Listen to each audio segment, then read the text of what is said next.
Hey, Dog Nation, it's Brandon Adams, the host of DawgNation Daily, the daily podcast for Georgia Bulldogs fans, presented by Marco's Pizza. So glad you're here. Really fired up. Tonight is the night at the Marlowe's in Brookhaven when we're going to give out and announce the winner of our DawgNation Invasion to Baton Rouge giveaway, courtesy of our friends at Marlowe's Tavern. We'll be at the Brookhaven location tonight.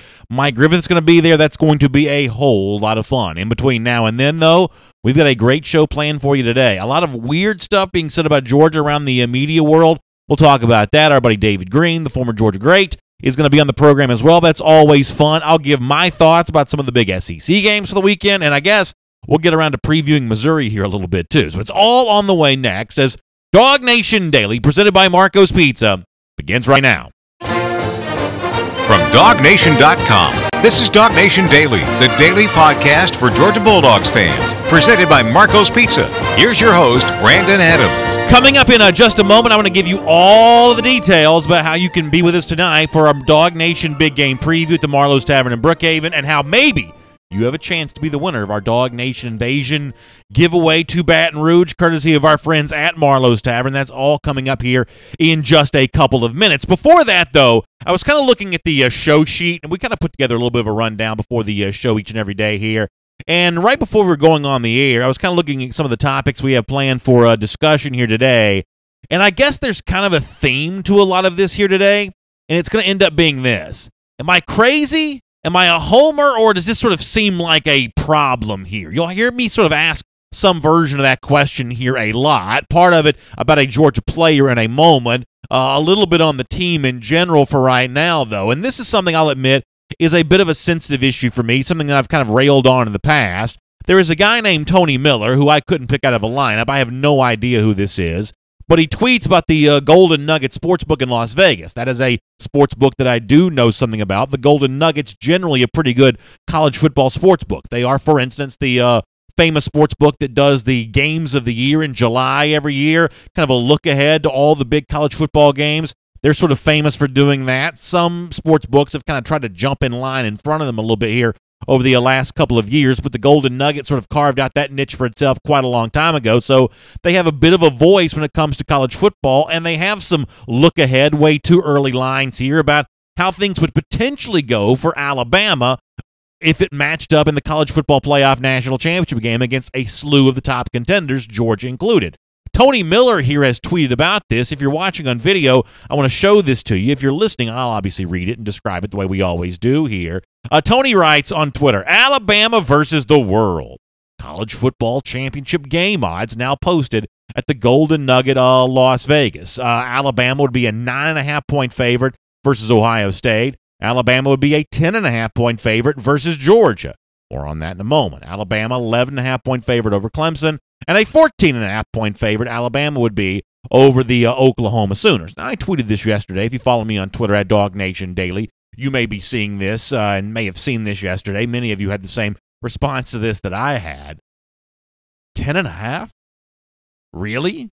Is Georgia really a 10.5-point underdog to anybody right now? The Alabama Crimson Tide included here, and obviously, listen, you don't have to go very far on some Alabama message board to think that Bama fans think that'll be favored by 20.5. I mean, listen, there's certainly a whatever clothes you wear to work. I wear a lot of red and black clothes. If you wear crimson, is it cream or white? Whatever their deal is. If you wear those clothes to work every day, you probably maybe think a little something different here. But as I said, is this me just being crazy? Am I not paying attention to how good Alabama really is? Am I just sort of seeing the world through red and black glasses here? Such a Georgia homer that 10.5 seems obscene to me, because it absolutely does. It seems incredibly obscene. Now, people in Las Vegas would say, well, then come get you some then, and put some money down on that right now. But so I guess that's my opportunity to put my money where my mouth is if I really feel as strongly about it as I do. But this is one of those things that I just think is an overwhelming knee-jerk reaction. Now, I guess the giant addendum to this entire discussion is,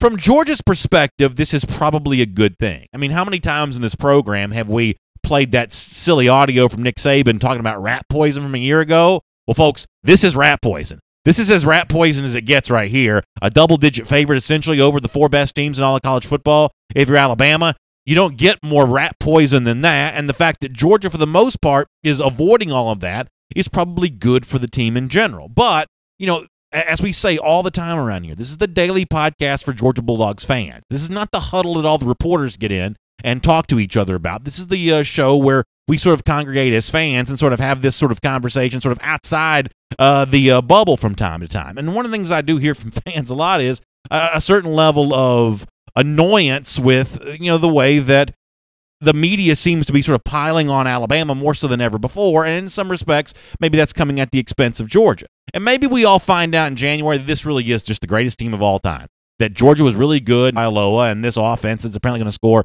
1 million points a game, that's just a really bad year to be really, really good because Alabama is one of the great teams of all time. That maybe, blowing out every team and scoring 40-plus points a game for Georgia is just not quite good enough at a time when Alabama's blowing everybody out and scoring 50 points a game. Maybe that's the case. But I do think there's at least a little bit of evidence to suggest that maybe this is a bit of an overreaction here. Now, my guess is on these way too early lines, they're not taking a whole lot of heavy action on that. If you try to make a big bet, my guess is the Golden Nugget would probably refuse it. So this is not one of those deals where they probably feel all that strongly about this as of yet. But nonetheless, I do think there are a couple things to sort of point out here on this runaway train of praise for Alabama here on the virtue of beating Louisville and Ole Miss and whoever else that they played. A couple things to point out here.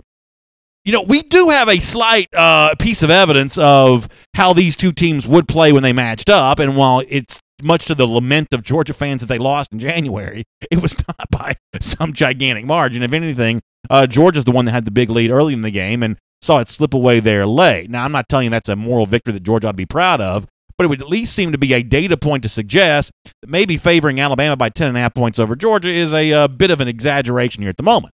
The other thing I will say is, and this is maybe a slightly more analytic point, I saw where Brian Freemo the other day, who's one of these advanced stats analytics guys, I like quoting these folks from time to time.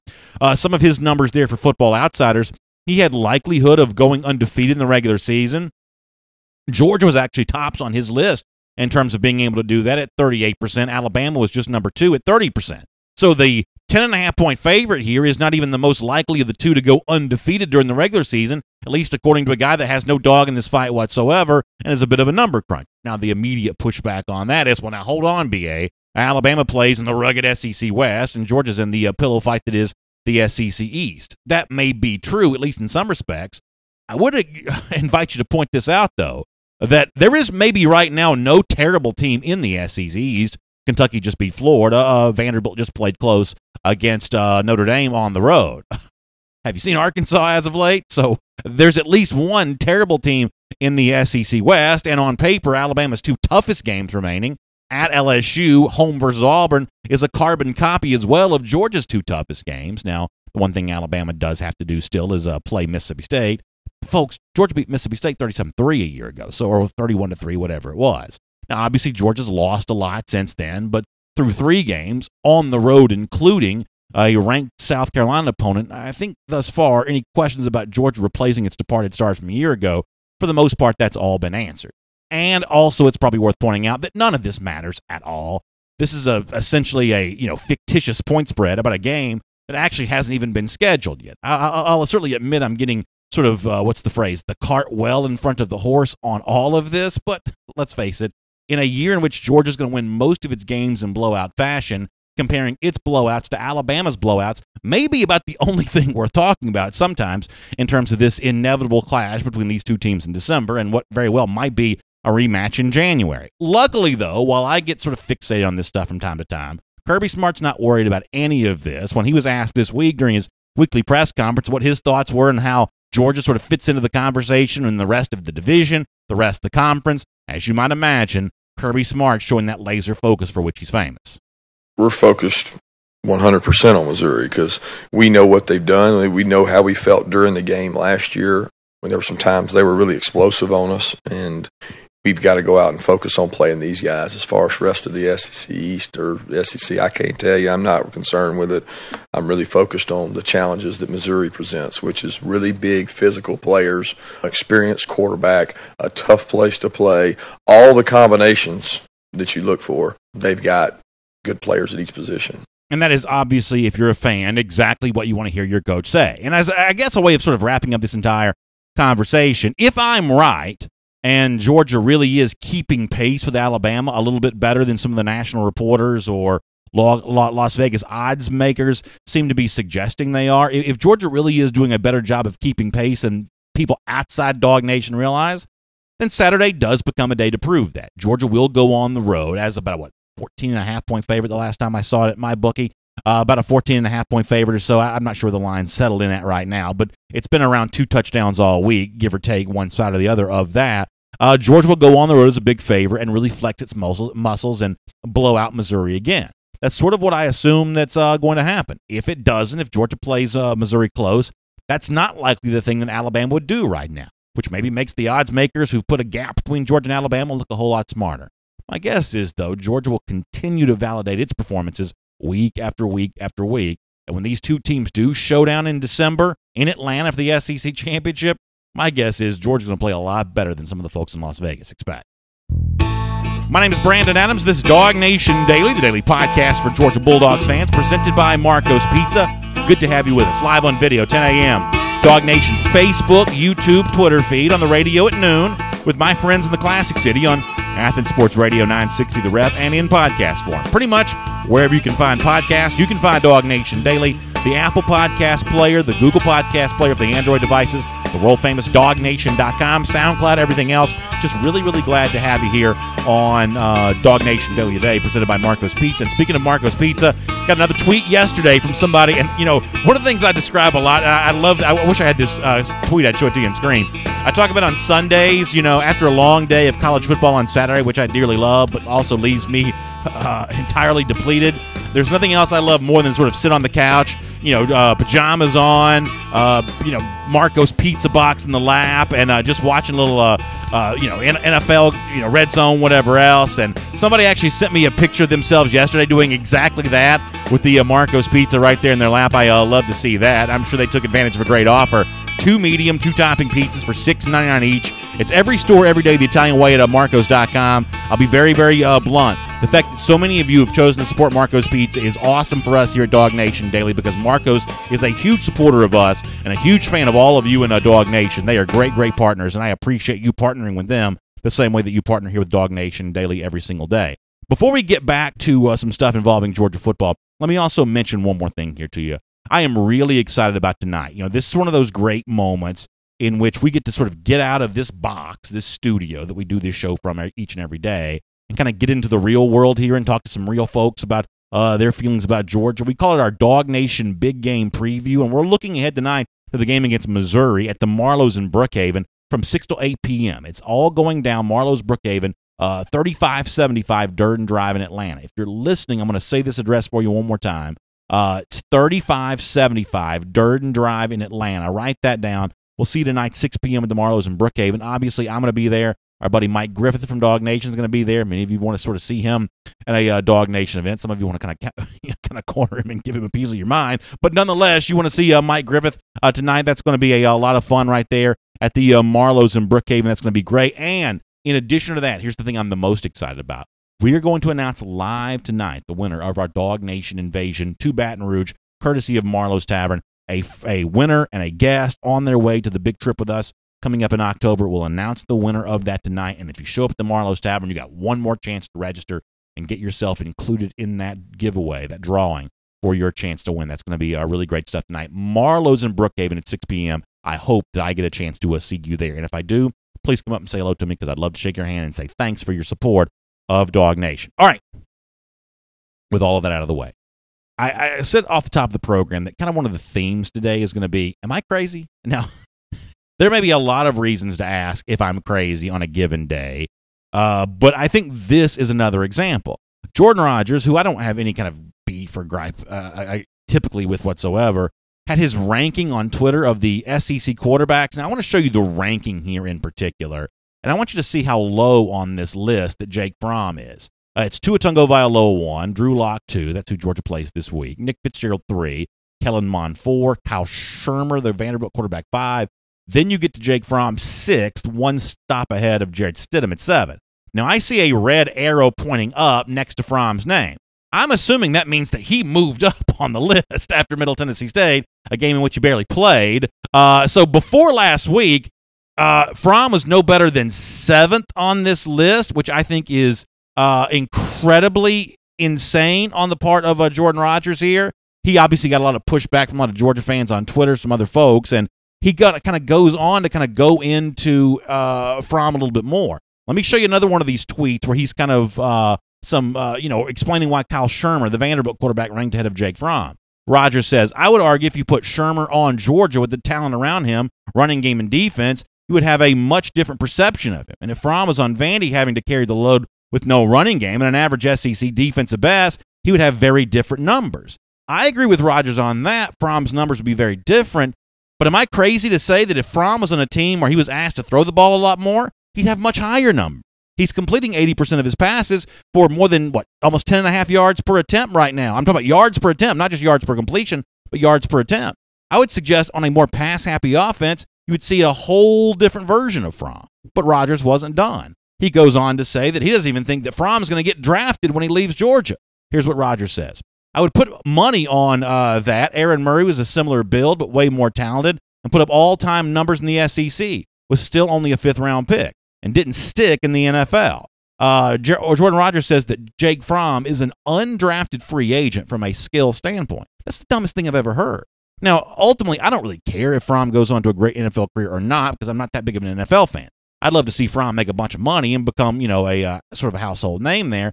For me, it's more about the stuff at Georgia. And for me, I think Jordan Rodgers is completely underrating what Jake Fromm's doing in a Georgia uniform. That's my opinion on that. Here on DawgNation Daily, presented by Marco's Pizza. Let's talk to David Green about that right now. And I will say hello to my good buddy David Green here, of course, doing great things all around the state of Georgia. And one of the things we love when David Green comes on our program is to hear a little bit about what's going on at Tailgate Apparel. Of course, before every home game, they've been hosting a lot of other former Georgia greats. Had a great time last week. Boss Bailey, Terrence Edwards before the Middle Tennessee State game. 2 weeks from now, we've got the Tennessee game. I know that's going to be another big day for Tailgate Apparel. We'll look forward to hearing more from David on that in a moment, though. David, before we get into any of that, let me say hello to you, and thanks for being a part of our program here today. How are you doing? Doing good, Brandon. Good to be on as always. Yeah, good to have you as well. And a lot I want to talk to you about, but obviously you are a former quarterback, so I'm always sort of curious to get your opinion as a quarterback. And an SEC network analyst had, kind of sort of unfavorably compared Jake Fromm to some other SEC quarterbacks. And I'll be the first to tell you, David, that everyone's got a right to their opinion, and I think people backing up their own opinion with their own thoughts is, kind of interesting. That's what I like doing. That's just sort of the fun debate that, happens around college football. So I don't have a problem with someone, saying anything they want to say about Jake Fromm necessarily. But I guess by way of question, my specific issue here is the suggestion that somehow if Fromm was on a lesser team, we would think less of him. And I sort of think that if Fromm was on a lesser team or a team that was maybe a little bit different stylistically or just a little bit different personnel, he might get to throw more. We might actually think more of him. Am I wrong for feeling that way?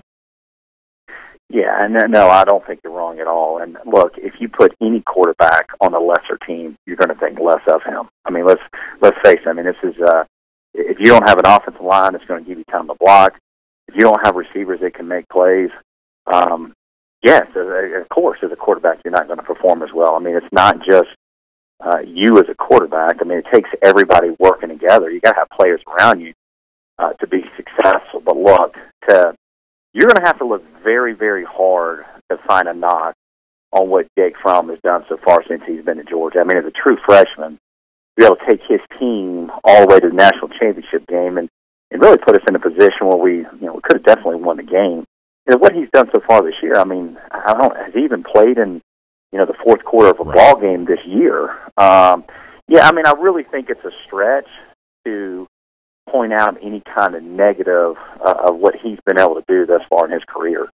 So let me take it back to Georgia on the field for this particular Saturday, and it looks like one of the storylines here against Missouri is going to be, once again, Georgia playing without Andrew Thomas, who, and I'm obviously making a bit of a guess here, given the fact that we haven't seen a ton from Thomas in practice this week. Now, the good thing for Georgia, David, as you know, is Cade Mays, a former 5-star. He's going to probably be a very good offensive lineman at a certain point, but Thomas was the starter for a reason. Georgia seemingly missing something if it doesn't have him. As a quarterback yourself, how is your sort of mental approach to a game a little different if you don't have that security blanket on that blind side there? Mays is good. Thomas is probably a little bit more of a comfort zone for Fromm, though. As a former quarterback, how would you suggest and guess that Fromm's probably feeling about that right now? Well, I think Fromm, he'll be fine. Look, you got to trust the system. You got to trust your players, and I think it's one of those scenarios. If they're concerned about how Cade's going to do, they'll probably adjust. They'll probably either get some help with the tight end. You'll maybe chipping with the running back just to try to help out a little bit. So one thing they're not going to do, they're just not going to leave him on the island if he's not ready for that moment. I don't think that's going to be the case. Look, Cade was highly recruited. He's played some this year, and appears to have done a good job so far. So I think it's one of those scenarios that they have any concerns, Cade in a one-on-one situation, there's different things that you can do, like I said, with backs or tight ends to get some other help. That way, Jake's got plenty of time to, step up and make a good throw. As a way of following up on that for a moment, if I look back to you in 2002, you had a great offensive line, certainly very good offensive line, a lot of veteran guys. They gave you plenty of time to throw. They opened a bunch of holes for Musa Smith. In 2003, I think by the end of the year, that group had kind of gelled a bit. But early in the season, there were some new starters there, and they were trying to figure some things out for you. When you compare yourself with different offensive lines that you played with, when an offensive line was really in sync and really in rhythm, did that sort of increase your confidence that you go into a game sort of knowing I'm going to have time to throw here, which therefore is going to make me more likely to have success? How much was your confidence enhanced when you really trusted that offensive line that you were playing behind? Look, the offensive line is the most important position. There's no question on the offense. Because from a quarterback, when you can hand the ball off and you got a threat in the running game, it totally opens up the passing game because defense has got to start bringing more guys in the box to bring his safety down. And if you've got good receivers out wide, it's putting those corners in a situation where they got to win one-on-one matchups. And so you're really putting you're putting the corners and the perimeter guys in a pretty big bind if you got a really good running game. And then when it comes, time to throw, there's nothing worse as a quarterback to be in a third and long situation where everybody knows that you're throwing. And you got to have trust in your linemen. They're going to win their matchups and give you enough time for those routes to develop because, sometimes you got to get, 10, 15 yards down the field, the receivers do, before you can cut the ball loose. And so, I was fortunate enough. I had great offensive linemen. We had plenty of guys that went into the pros. You talk about that offensive line in 2002. That was a really, really good offensive line group. And we had a couple guys that went. I know George Foster went. He got drafted early. He had John Stinchcomb, second rounder as well. And that's really where it all starts. As a quarterback, you want to make sure the big boys up front, are there because your best friend is those guys and having a good running game. That's what's going to open up that passing game. I know your weekends are pretty busy. You're chasing your kids around doing stuff just like everybody else is. I don't know how much you've gotten to see of Missouri quarterback Drew Lock, but he has a chance to be a first-round pick this spring. Obviously, Kirby Smart had some really complimentary words about Lock when he's spoken to reporters here this week. Have you seen much of Lock? Do you have certain aspects of his game that you like? Well, there's no question. You talk about a gunslinger. Drew Lock, he can make any throw. I was at the game last year at home when he just carved us up. The one thing I think we got to do, and really the only concern I've had for Georgia, I think, so far this year, is I don't have a great feel of our defense yet, and there's a lot of new faces out there, and it's going to be a big test this weekend. We got to find a way to get pressure on this quarterback because he will be, probably the best passer that we face all year long. And so we got to find a way to get pressure on him, make him uncomfortable, because if he just stands back there and we play zone coverage and give him time to throw, he will pick us apart, pretty much like he did last year. So we definitely got to find a way to get some heat on him. That's been a hot topic all week, David, because of the fact that Georgia, statistically speaking, just hasn't produced a lot of sacks this year. Kirby Smart's sort of downplayed that because of the offenses that Georgia's played thus far. And I guess there's also kind of a school of thought here against Drew Lock as well. one of the things he has not always done well with is he doesn't always have a very high completion percentage, that maybe you just sort of put guys back in coverage and sort of, narrow the windows in which Locke can throw here. I think, though, the lion's share of Georgia fans probably agree with you, though, of, hey, if you're facing a good quarterback, don't make his job easy by giving him time to throw. Kind of get in there and rattle his cage a little bit. I would imagine as a quarterback, you'd say that's something that's made you uncomfortable in the past when somebody did have a hand in your face or, breathing down your neck. It makes it harder to want to throw the football. It sounds like you're saying a recipe for Georgia on Saturday would be to do the same thing to Drew Lock. Yeah, you don't want to allow him to get in rhythm, because when he starts feeling good, like he did last year in the first half, I mean, he was making NFL-type throws. The one thing you got to do is you got to put him in a position where he can't set his feet or he's not on timing, because that's what creates inaccurate throws is when you can't set your feet and throw in rhythm. And so we just got to find ways to just get him uncomfortable where he doesn't have a nice, clean pocket, because he's more accurate and he's got a stronger arm than most kids that we're going to see, all season long. And so, I'm all about getting him out of rhythm and don't let him set his feet this week, because if he does, it could. I mean, there's times we could have good coverage and they could still make the big play because he's got that big of an arm.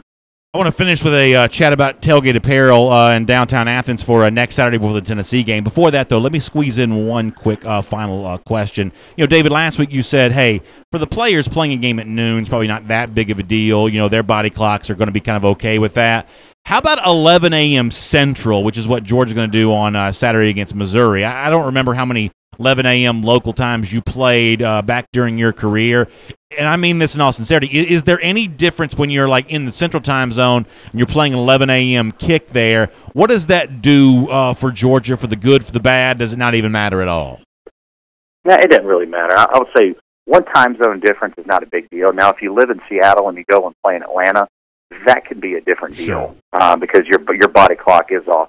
But 1 hour difference is really not that big of a deal. And like I said, these guys, and you could tell last week, I mean, changing the game time, I mean, the guys came out ready to play and the whole deal. It's not going to make a difference. And I remember back in the day, Brandon, when I was playing, it was the old Jefferson Pilot games, right? Yeah. That was the noon game. Oh, yeah. JP. And yeah, I think we did play a couple 11 o'clock games, and it is earlier. I mean, look, I think as a player, you typically, and fans like that night game environment. But sometimes as a player, it was nice getting up and playing early because there was nothing worse than just sitting around all day as well in a hotel watching other games play while you're just kind of sitting around and, getting ready to play. So there were times where I enjoyed, playing the earlier game. That way you can get up just and get going. Well, passing time before kickoff is not just something that players have to deal with. Fans have to deal with it as well. Next Saturday, Georgia-Tennessee is a 3:30 start. And for the fans who are looking to sort of pass some time before that game begins, Tailgate Apparel in downtown Athens is one of the best places to do that. 279 East Broad Street. It's right there in the old Harry Bissett's building. And one of the things, David, people reach out to me about all the time is, hey, you got Tailgate Apparel. Who's going to be signing autographs? What's going to be going on there pregame? People like to sort of get in there, sort of get into the air conditioning for a little bit, kind of get out of the heat, which has been so oppressive thus far this season there in Athens. They love to get that Tailgate Apparel. It's great looking stuff, and I know it's going to be another big day before the Tennessee game next Saturday as well.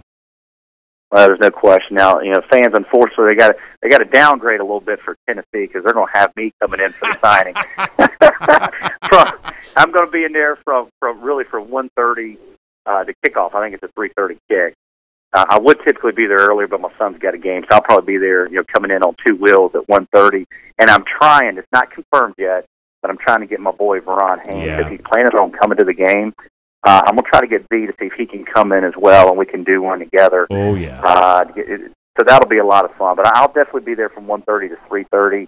And I'll let you know next week as well if we can get Veron locked in. Well, I know you're a humble guy. You don't like talking about signing your own autographs here, but I do have to ask you, over the years, you mentioned Veron Haynes, how many hobnail boot, Georgia-Tennessee 2001 prints, paintings, sculptures, how many of those would you say you probably signed over the years, David? It's amazing. I'll tell you what's fun is just hearing the stories because it's one of those games that, most fans kind of remember where they were at when that game happened. Oh, yeah. And just hearing stories from people that say, hey, my dad got so upset. When they scored, they thought we lost, and he threw the TV out the window, and we never saw the ending. And I hear so many different stories from different fans over the year. It's just, it's pretty neat too, Brandon, because I go and sit in the stands now, and I've got 10-year-old, 7-year-old, and 1-year-old, and they'll still see the play on the Jumbotron. And I would have never thought, I guess it was almost, 17, 18 years ago now that play, that day would be something special. It's pretty neat. Yeah, David, that's awesome stuff, and I can tell you it's one of my proudest memories as a fan, so I appreciate your role in that and appreciate you being willing to talk about it right now. It's always fun to have you here on DawgNation Daily. We'll look forward to hearing more about what's going to happen at Tailgate Apparel next week. We'll look forward to seeing you there next Saturday as well. A really, really fun event there before the Georgia-Tennessee game. Couldn't be better timing. David, we'll talk to you soon. Sounds good, buddy. Thanks. So really good stuff there from David Green, the former Georgia quarterback, and he's right about this. And listen, David's one of these guys, like a lot of us, he doesn't necessarily want to talk about himself necessarily. But I did have to ask him that about, you just know, right? And I think most of us would kill to have a big moment like that sort of everybody has this great fond memory of this great thing. And for David, among many, but the moment against Tennessee in 2001 is obviously one that is still, and when they play that sort of video package before every game, that's still one that gets one of the biggest ovations, despite the fact that, 2018 now, so was that 17 years ago, I guess? 17 years ago, and that means that for freshmen at the University of Georgia right now, they were barely even born when that happened, which makes me feel so old, y'all, come on. But still, it's still a huge and a very fond memory. Probably the best seats I ever had for an away game was that Georgia-Tennessee game in 2001, kind of right there beside the Redcoat Band, tucked in that corner of the lower level of Neyland Stadium, and right in front of the end zone where Green threw the ball to Veron Haynes. I can see it as clear as a bell, from close range where I was sitting. It was the same day, actually, that my wife picked out her wedding dress, believe it or not. So she picked that out that Friday, and then we got in the car and headed for Knoxville after that. So that was always be a memory that I have very, very vivid recollections of. And one of those moments that sort of led me to believe that Mark Richt was sort of heading for a special career at Georgia. And he had a special career at Georgia, by the way.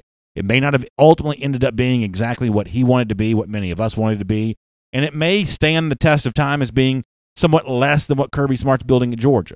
But Richt won 2 SEC championships, and I think the sort of foreshadowing of all of that, all the big wins that would come over the next few years, it started in an otherwise somewhat mediocre season in 2001, beating a top 10 team on the road back when beating Tennessee was a very big deal for Georgia. So great memories from David Green, and I know you'll love recollecting a lot of that with him next Saturday at Tailgate Apparel right there in downtown Athens. Let's take a look around the rest of the league. This is SEC Through. Always really fun to have David Green here on a DawgNation Daily, presented by Marco's Pizza. And I know you'll look forward to seeing him next Saturday at a Tailgate Apparel in downtown Athens. Stories, autographs, everything else. Always really fun stuff there. It's really cool to be able to have David on DawgNation Daily. And how about David throwing his hat into the ring of the is Georgia getting enough sacks or not conversation, without maybe necessarily meaning to, and I don't want to necessarily stir the pot on that, but he definitely said, hey, it's time to see Georgia get after a quarterback here. Drew Lock will be a pretty good one for the Dogs to get after there, so pretty good stuff from David on that. We got a lot more on Georgia to come, including some thoughts from Kirby Smart on Missouri quarterback Drew Lock here in a moment. For now, though, as we do our SEC Through, let's do our MyBookie Best Bets segment. We do this every Thursday here on DawgNation Daily. And, of course, MyBookie is the sports book that we talk about here on DawgNation Daily. The reason we talk about them so much is for a few reasons. Fast, no-hassle payout when you win. It's the place that really only DawgNation, the only sports book that we would ever sort of point you in the direction of here. Because, listen, when you win, you want the money, right? You don't have to wait forever and forever and forever to get your account updated. You want to be able to take care of that right away, and MyBookie is great about doing that. That's why we like them. And another reason why so many DawgNation Daily listeners and viewers have liked them over the years is because of the promo code they give to us. Use the promo code DawgNation, spelled exactly the way it should be, D-A-W-G, all one word, promo code DawgNation. Your first deposit can be matched dollar for dollar, but you got to use the promo code DawgNation. So find MyBookie online, M-Y-B-O-O-K-I-E. Find MyBookie online, use the promo code DawgNation, and you're already a winner before you start. You get the deposit match there in the account there, and then after that, the steps are very simple. Play, win, get paid. That's why folks like MyBookie, including us here at DawgNation Daily, and good luck to you this weekend. And with that in mind, let's talk about some of these games, our MyBookie Best Bets. Some pretty big point spreads in the SEC for the games that matter. Let me start with Texas A&M going to Alabama on Saturday. I've seen that around 26.5 this week. Obviously you're going to want to check those numbers and lines up to the minute yourself to kind of see, what it is as of the time that you're looking for it. But we're going to go with 26.5 here for Alabama as a home favorite against Texas A&M. Alabama on the road last week obviously scored 62 points. I don't typically like teams the week after scoring 60-plus or a very high point total. The problem here is you've also got a bit of a letdown factor for Texas A&M as well on the heels of its close loss to Clemson. A lot of pats on the back for A&M there in that regard. I think Kellen Mond is the kind of quarterback that could potentially give Alabama some grief. For the most part, overall, this is sort of a stay-away game for me. I think A&M beats somebody this year. I don't think it's Alabama. I'm not even sure they keep it close. The question is, does Alabama win by, the full, 4-touchdown, 5-touchdown spread here? I don't know about that quite as much. This overall is a stay-away for me. If I was in a pool, though, where I had to pick it, I guess I'm taking Alabama minus the points right now. The opponents most likely to challenge Alabama are, still a team like Auburn, more so than Texas A&M. So if I had to pick it, I'd take Alabama. For the most part, this is a stay away for me. I do have a fairly strong play, though, on the South Carolina-Vanderbilt game. Vanderbilt is at home as a 2.5-point underdog the week after, kind of gaining a little bit of steam for playing relatively close against Notre Dame. South Carolina has no juice whatsoever because they just got blown out by Georgia. This is a classic correction game. And Vanderbilt seems to play one of these every single year. Last year, it was to the tune of losing to Alabama about 59-0. Obviously, South Carolina is not good enough to go into Nashville and beat Vanderbilt that bad. But are they good enough to go into Nashville and win convincingly? I believe they probably are here. They're a favorite for a reason. I think they make the point spread completely irrelevant, though. This is the kind of thing that feels like a 2-touchdown win for South Carolina. Go up and down the South Carolina roster. Look at the receivers. Look at even the young defensive backs playing for the Gamecocks secondary here. Just say nothing of the Kyle Shermer versus Jake Bentley comparison. I think this is an easy win for South Carolina. I think the point spread here, making the Doors only a narrow underdog on the road, I think that's a total overreaction to the start of the season here. I believe the Gamecocks are my bookie best bet despite being on the road here. Kentucky-Mississippi State is a hard game to pick. Kentucky is a big underdog at home here against the Bulldogs. And if you've listened to me over the course of the entirety of the offseason leading into the start of this season, I'm nowhere near as high on Mississippi State as everyone else is. I just think there's a lot of stuff given to Mississippi State on the heels of very little evidence, and the fact that typically first-year coaches have a little bit of a hard time in the SEC. And yet in this game, the one thing I can't get over, though, is Mississippi State's defensive line is virtually as good as anyone's. This is a very good defensive line. Some of the names Sweat and Simmons. It's the kind of defensive line that I do think has a decent chance of neutralizing Benny Snell. Once again, this is probably a stay away for me, and yet if I was forced to pick a side here, I'm going with the favorite on the road, Mississippi State. That's too many points, though, for me to feel too confident about that. That is not a MyBookie best bet. I will give you a MyBookie best bet on Tennessee, simply because who is Florida to be a 4.5-point road favorite against anybody right now? This is a fairly simple evaluation. Neither of these teams are very good. So if you're going to get 4.5 points, you might as well go ahead and take that. I'll take that with the Vols here. I'll have my popcorn ready for this game because this may be a classic case of dog fans hoping they both lose. But that should be at least interesting to watch. And I'll take a Tennessee side here as a MyBookie best bet, just because right now they're getting about 4.5 points, depending on when you look for that and find that.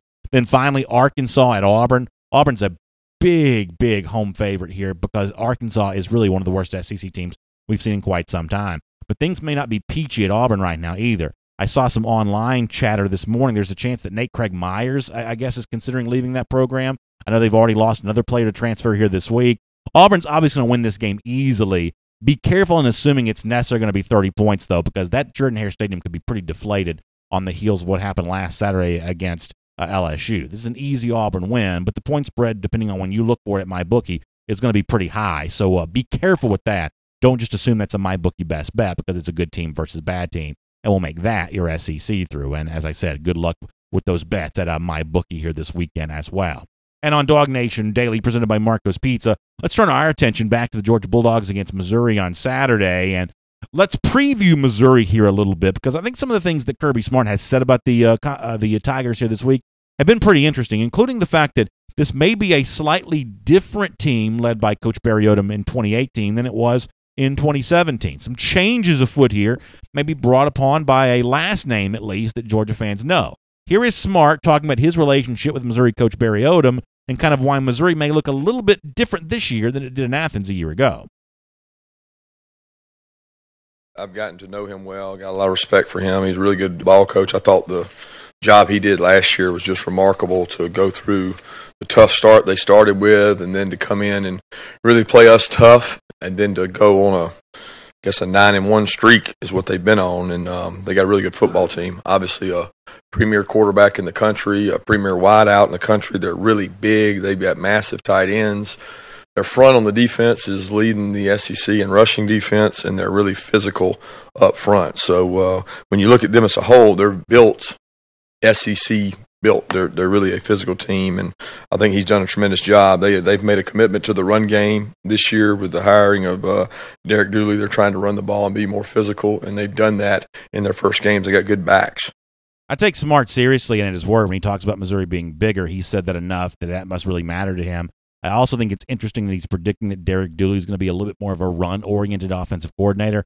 Hard to tell much about Missouri yet. They haven't played much of a schedule. Nothing that Smart says there makes me change my opinion about this being an easy win for Georgia. Even the thoughts about, Smart thinking that Drew Lock's a premier quarterback. Obviously, his draft status potentially makes that the case, but Drew Lock doesn't scare me away from thinking this is still going to be an easy win for the Dogs. With Lock in mind, Smart talked a little bit more about what makes him so impressive. I don't know if his arm can get any stronger. So his arm he can make every throw. He threw the ball almost out of the stadium last year on us. I think the biggest thing is his maturity level, his confidence. He's seen the coverages. He's seen the checks. He understands where he wants to go with the ball. He's got as fast a release as I've ever seen. He can get the ball out so quick, and he does such a good job of keying your defenders and knowing where to go with the ball. You can tell they really work hard on it, and I think he's just more mature. I think anytime you play in this conference and you go the venues he's gone to have 3 years under your belt, or being in your third year, it makes it a lot more comforting. He throws the ball with purpose, and he puts them in the right play a lot, and he's a really good athlete. The guy takes off running on some zone reads and keeps the ball, and he exposes people. He runs for 20 and 30 when he takes off and does it. He just doesn't do it very often. You can tell he's a good athlete.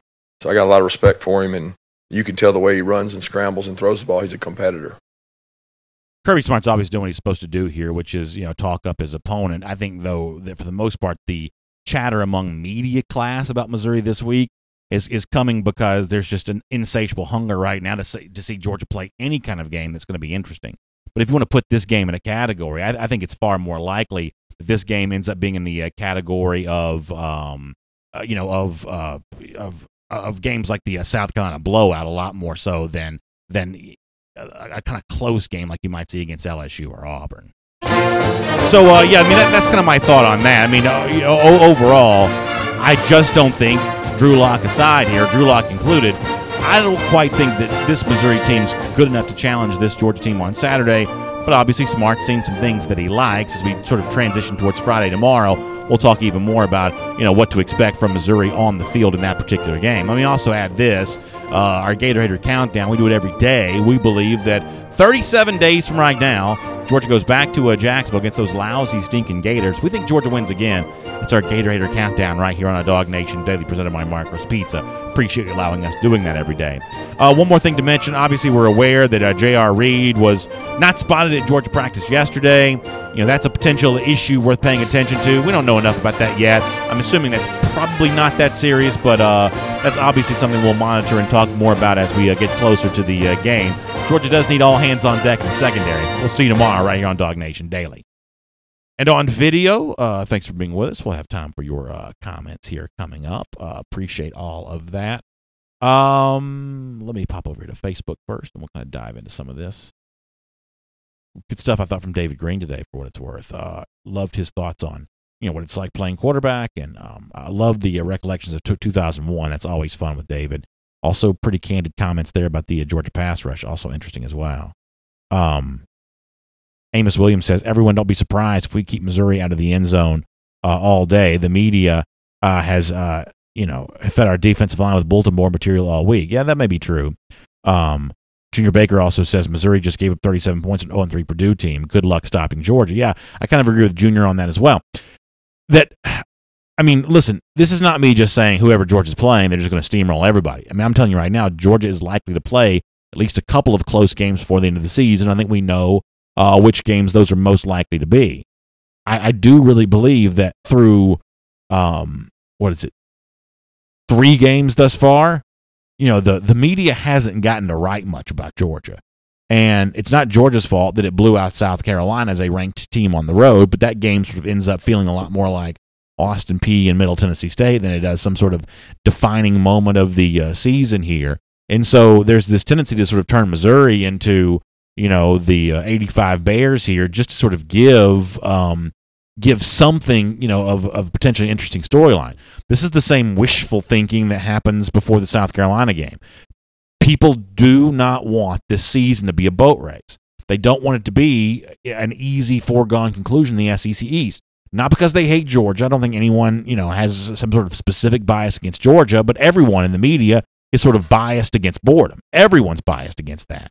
So if Georgia's going to kind of create the sort of boring scenario here, the media's, by just subconscious level, going to be a little down on Georgia because that sort of ruins the entertainment value for so many people. Now, Georgia fans, much like Alabama fans have been over the last couple of years, will enjoy every second of it. But that's obviously only one fan base, and so I think that's where a lot of this is coming with Missouri.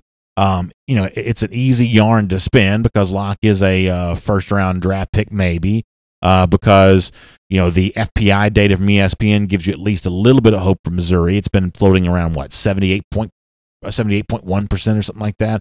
Likelihood win for Georgia, believe it or not. That's among the tougher games that Georgia has left on its schedule here. So you've got some evidence here of why you might lean in the Missouri direction. But ultimately, the abundance of evidence on the Georgia side here. Santiago Diarn checking in, by the way, who lives. I think Santiago may live in Missouri. I think he'd ask if we're taking like a DawgNation invasion or anything up to Missouri. We're actually not. This is one of 2 games, Santiago, that I am not going to this year. Jeff's not going to either. We're not going to Missouri. We're not going to Kentucky. At some point in time, I'd love to go to Kentucky. Honestly, I don't know that I care that much about going to Missouri one way or another. Not to get into, the debate that's been had about how good of a trip Columbia, Missouri is. Missouri's not one of the ones I'm necessarily dying to go to. Although for our dog fans like Santiago who live up there, would love to see them at some point in time. Boy, that's a long way away though. So maybe the next swing around, maybe we'll get a chance to go to Missouri. For this year, though, I'm actually sort of looking forward to kind of being with my family a little bit more this weekend than a typical Saturday. Gary and Christian Gulisano, by the way, says, B.A., I'm telling you now, A&M probably won't beat Bama, but they aren't losing by 17. Mark it. Their defensive line is that good. That's a strong opinion there from Gary and Christian. Love to see that. That'll be – listen, Georgia plays at noon. A&M Alabama's at 3:30. If it's as close as you're suggesting it is, still contested in the fourth quarter, I'll be the happiest guy in the world. Just because I'd love to see Bama fans squirming a little bit, but just in general, we're going to do the post-game show, our Northside Hospital Sports Medicine post-game show from right here in the studio on Saturday. So I'll be jetting out this door, out that studio, into my car, going home and propping myself up and getting ready to watch a bit of that action, including the Florida-Tennessee game, Mississippi State-Kentucky game there that night. So I'm going to be glued to TVs on Saturday night. Really excited about that.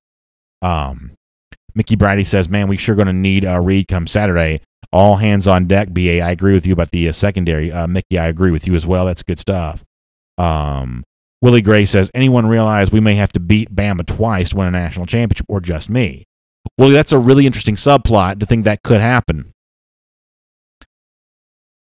I continue to believe, though, that the committee is going to be very hesitant about putting a second SEC team in the playoff for a second consecutive year. This thought of, well, it's definitely going to be Georgia and Alabama if they're both undefeated coming to the SEC championship game. I'm just not so sure about that, because now I was also wrong a year ago that I didn't think they'd put 2 SEC teams in ever. I just didn't think they would ever do it. So they surprised me a year ago. Maybe the committee could surprise me again here, but that's one of the reasons why, and I think it was during the video portion of the comment portion of the show yesterday, we talked about that necessary scoreboard watching here. getting that second SEC team in means that Oklahoma needs a loss or two. Oklahoma's going to have Kyler Murray, who's going to be right now, he's one of the, along with, I guess, Tua Tagovailoa, one of the two favorites for the Heisman Trophy here, at least in, very high among the top three there. So if you've got the steam from a Heisman Trophy quarterback, the Iowa State game notwithstanding, playing in the Big 12, they're going to blow a lot of teams out. They're going to have a lot of impressive scores here. They were in the playoff a year ago. They kind of validated themselves by playing Georgia closely. Baker Mayfield last year, Kyler Murray this year. Oklahoma, I think, becomes a hard team to leave out if their resume doesn't have an obvious sort of mark against it. I mentioned yesterday the Pac-12. If it's a team like Stanford or someone like that, Washington's a little easier to ignore because they lost to Auburn. But if it's a different Pac-12 team, the committee, I think, is sort of pretty loath to leave the same conference out 2 years in a row. So, do with that what you will there. But I do think it would be fascinating to say that Georgia, Alabama would have to play twice in this postseason coming up. But I really think the committee is going to look for a way not to get two SEC teams in the playoff. Although I could be wrong, because I was wrong last year. I mean, we were doing our Path to the Playoff shows last year, and I just drove into the studio there that day on the day that the four was announced, sure that I was right, and sort of sitting down, and it's one of those things where, like, in general, I try to be kind of certainly humble, but also just kind of assuming that there may be some data that I'm not considering on something. On this particular issue, I was 1,000,000% certain that Ohio State was going to go into the playoff and Alabama was not. So much so that it was just a punch to the face to me, not because I was mad about it. I didn't want Ohio State to necessarily be in. I just thought that's what the committee was going to do. So I was very wrong a year ago, and I could be just as wrong this year, but still. Miriam Martin Corbin says she's not going to Missouri or Kentucky either. Listen, obviously I'd like to go to all 12 regular season games if I could in a perfect world, but as I was even telling the story a minute ago, I'm not going to lie to you. Noon kick with, post-game show starting around, 4 or so. That's like an hour and a half's worth of College Game Day from my house in my pajamas before I have to come get here. That's I'll watch the show from the studio and do some chatting on the forum at forum.dawgnation.com. That's a nice, fun conversation with Jeff Sintel and all of you for our Northside Hospital Sports Medicine post-game show. And then it's back in the car home for the second half and a nice little 7 o'clock window. Any good national games this week? Stanford, Oregon, that's probably 10:30. I ain't staying up for that. 8 o'clock. Okay, so I can kind of deal with that. Anything else from the national landscape? I'm talking to Connor Riley here. Probably there's got to be something else, but it's really those two SEC games I'm the most interested in watching here. So I will admit, while I'd love to see Santiago and all the dog fans that live out there in Missouri, there is a part of me that is really looking forward to kind of getting a chance to see some other football for a little bit here, and actually being able to go to bed on a Saturday night at sort of a normal time. TJ Smith says, show Dan Mullen again. I could use a good laugh. Yeah, we'll do that from time to time and have some fun with that. Let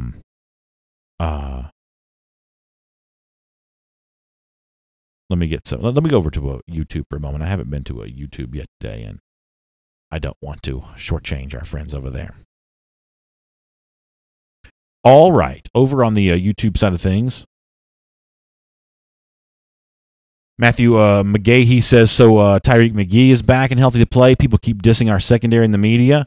I haven't seen a lot of dissing of the Georgia secondary. If anything, I think the Georgia secondary has been rightly praised thus far this year, right? I mean, Tyson had the 2 miscues against South Carolina, but I mean, almost everybody took that as a sort of a learning opportunity, and that was not really made too big of a deal of. J.R. Reed thus far, I think, has been as advertised. Richard LeCount looks like Ronnie Lott back there. So I mean, I think so far people feel pretty good about all of that. Al Clemens says about Missouri, I don't like the Show Me State. They show me nothing. I do like Show Me State as a nickname, though. Brian Kephart says, Feinbaum had an analyst on there saying if Georgia and Alabama were undefeated going to the SEC championship game, the loser has an 83% chance of making the playoff as of now. So, Brian, I don't mean to get off on a tangent here, but stuff like that drives me insane. Now, I like analytics and stuff like that, but analytics for the college football playoff do not work. I'll tell you why. Because ultimately, this is still a human decision. This is not like you can give me percentage chance of making the Super Bowl because that is based on other analytics. It's based on winning percentage of making the playoffs and then likelihood of who would win in sort of a wild card, divisional round, conference championship, Super Bowl. So your percentage chance of winning the Super Bowl is somewhat quantifiable, but your percentage chance of making the playoff is essentially just a guess what a human will choose to do and then putting a number around it. It'd be like me saying there's a 75% chance you're going to eat, Zaxby's for lunch today. I mean, that's just I may be right, but the number is somewhat, fictitious there because, I'm a big believer, and like I said, I don't want to go down some, rabbit trail here, but I'm a big believer that the College Football Playoff Selection Committee is not what it's advertised to be. You see this list of people who are on the committee, and it's mostly former athletic directors with former players and former coaches and dignitaries sort of sprinkled in there. I do not believe that the non-athletic directors have any power whatsoever to put somebody in the college football playoff. As has been said before, in life there are meetings and there are meetings before the meeting. Now, whatever sort of like ex-jock that gets to be on the committee this year, he gets to go to the meeting, but it's the meeting before the meeting where the 4 playoff teams are actually decided, and the only people that get invited to that meeting are the athletic directors. I just believe that the entire thing is sort of a, not necessarily as advertised situation here. I do think commercial concerns play heavily into who makes this for. I think you can see a lot of the same kind of stuff on a more sort of granular level at the NCAA basketball tournaments, more teams, but you can sort of see how similar people operate when it comes to stuff like that. So, to say that it's somehow some objective process that you can sort of put any kind of statistical probability around, I just think that ignores the nature of how these decisions have been made over the last 4 years. Commercial concerns obviously come into play, including the TV partner there. Otherwise, you wouldn't have a ranking every single week starting in early October the way they do. Dapper Dan says, no, he's not eating Zaxby's in Colorado because there isn't one. Sad face. That's sorry. Sorry about that. Uncle D says, BA, you pointed out last year that Bama and UGA would be playing twice more often than not. If I did say that, I mean, I guess I'm not saying that it's never going to happen, and I don't want to overly complicate my opinion here. If it does happen again, I think it's likely to happen in another year that's not a year after it could have happened last year. I just really believe that the committee is going to be hesitant to put 2 teams in the from the SEC in the college football playoff. And let me tell you practically how this is going to play out. I can go ahead and tell you now what we'll be talking about in this show the week of the SEC championship game, if it is indeed undefeated Alabama, undefeated Georgia. You're going to have a lot of people saying, well, the SEC championship doesn't mean anything anymore because this is just a tune-up. Both these teams are going to the college football playoff. And I'm just not so sure that's true. And I guess I'll probably spend that week heading into that first Saturday in December cautioning Georgia fans of don't assume that Georgia has nothing on the line here when it comes to this game. And it's another reason why that on this show, we are going to point out, what these comparative resumes are. Georgia in comparison to the likely Pac-12 champion. Georgia in comparison to the likely Big 12 champion. And I don't want to open up a can of worms, but I saw something online the other day that made me think about this. What if for a moment, and I hesitate to even say this because y'all are going to get mad at me for even suggesting it, and I'm just sort of pointing out a scenario that could happen. What if Georgia lost at LSU by a field goal? Goes on to win every game the rest of the season. 11-1 SEC East champ. What if Georgia then beats undefeated Alabama in the college football, or I should say in the SEC championship game? Now you've got Georgia at 11-1, Alabama 11-1. Georgia would have beaten Alabama. What if the committee took Alabama anyway? Now, I'm not telling you that would happen, but a couple years ago, we saw the committee take Ohio State in the college football playoff ahead of Penn State, despite the fact that Penn State had won the Big Ten, and Penn State had beaten Ohio State that year. So Penn State had beaten Ohio State, won the Big Ten, and the committee still took Ohio State in the college football playoff. Now, I'm not telling you that I think that's even within even the most remote possibility of happening. But something I saw the other day, kind of just made me think, that's at least worth considering.